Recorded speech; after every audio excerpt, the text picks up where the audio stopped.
Across the stars, no species was more dismissed until the Velari came. They didn't ask for approval. They didn't wait to be welcomed. They just arrived. And in doing so, they changed the course of the galaxy forever. The Velari are here. We had said that laughing behind our cupped hands with pity and second-hand embarrassment. The Velari had literally stumbled their way onto the galactic scene, a simple one-planet species and barely civilized. Their lifespans were little longer than those of their ancestor apes, and outside the backwater planet that they insisted on calling Originus, even if most of its surface area was covered in water. They had only the tiniest of settlements. Into celestial core space they had come with simple graviton hulls that brute-forced their way through the dimensions to achieve faster-than-light speeds.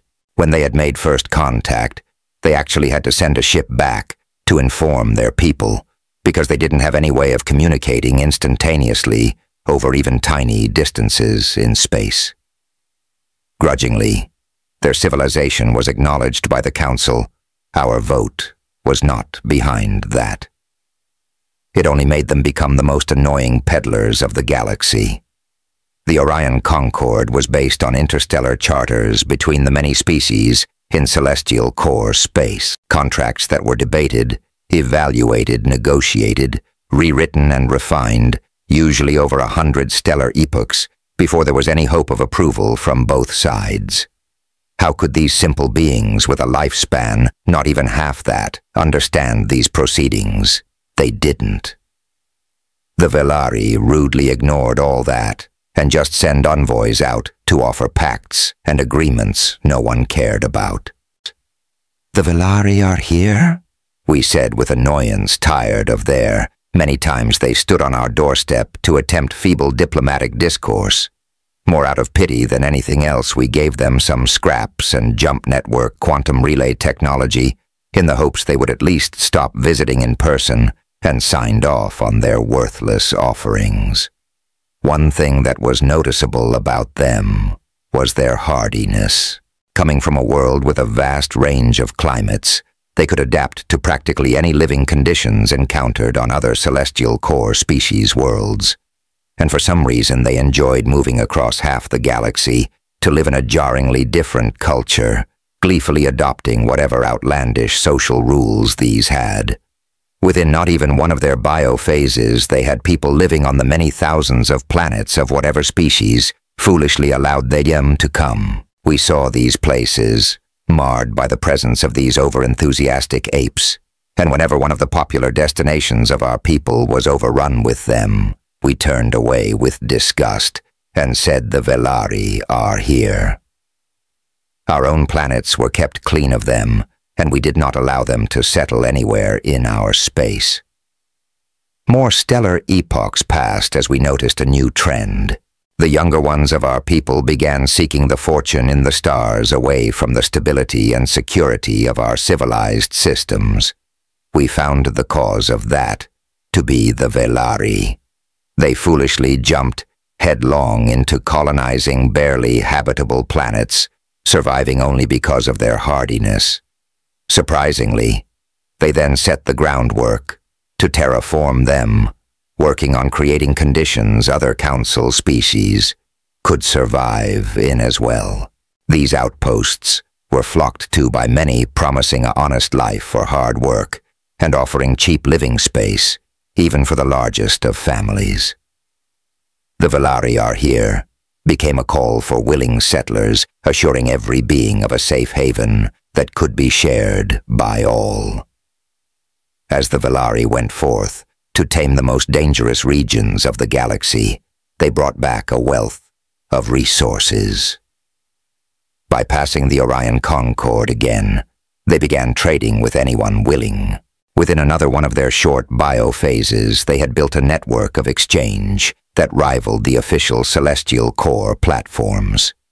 We could not avoid joining into trade with them as they offered the most coveted of wares from many different cultures that had previously been hidden behind unfinished agreements some for thousands of stellar chron spans. As one of our planets after the other established exchange conduits with the Velari with hidden joy, we said the Velari are here when their vessels turned up on our ports, promising a new influx of goods and wealth, and leading to new prosperity for all our people. That upswing ended abruptly when, in a political move that had not thought to even be possible, we were exiled from the Orion Concord. An opponent pushed us into disgrace in front of all the celestial core species, instantly severing the many quantum ages old pacts and cutting our access to the Jump Network. In less than a cycle, our civilization was practically shattered to pieces, each planet on its own, and powerless to defend itself against the planned invasion from our opponent. With travel blockages set up in all our systems, it was clear that utter annihilation was their set goal. As we stood before our ruin, a representative of the Velari contacted us to offer their aid and protection, pointing at the stellar accords we had long since forgotten about. We thanked them for their honor and refused as we were staring at death, and there was no need for them to pointlessly die with us. They did not listen and sent their Iron Aegis cruisers that circumvented the blockages through their brute force slipstream drive travel method. Their considerable defensive capability was hitherto unknown, and as they jumped in by the 10,000s in all our inhabited systems, we cried out, "The Velari are here," with tears in our eyes and rekindled hope. They stood with us, steadfast, weathering coordinated assaults, before our opponent gave up the direct approach and frustration. It took many stellar chron spans before we were able to re-establish formal quantum relay with the Orion Concord, and many more to clear our species from the false allegations before we could finally reinstate the old interstellar charters. Back in power, we pinned the blame at our opponent, and from that we gained leverage that we immediately used to incite the greatest assembly of political leaders in the history of the Orion Concord. Now we stand before all of them to invite the Velari into the celestial core and onto the podium. Our trade partners, our allies, our friends, and through rising cheers with pride, conviction, and deepest admiration, we say the Velari are here.